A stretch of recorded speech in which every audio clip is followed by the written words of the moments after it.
Recipe જોઈ લઈએ કોઈ ઘેર ટ્રાય માં અમે લસણ ખાતા નહીં એટલે ઓના સિવાય ઘેર બનાવી ચાલે.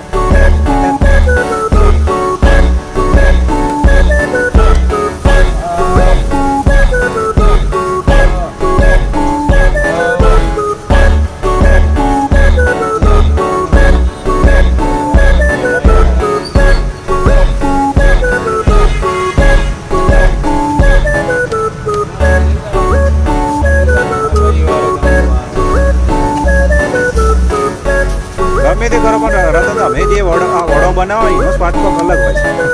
ઘેર તો નહીં જ બનતું ગમે ત્યાં સ્વાદ છે ને વડાપાવમાં સ્વાદ વડાનો જ હોય.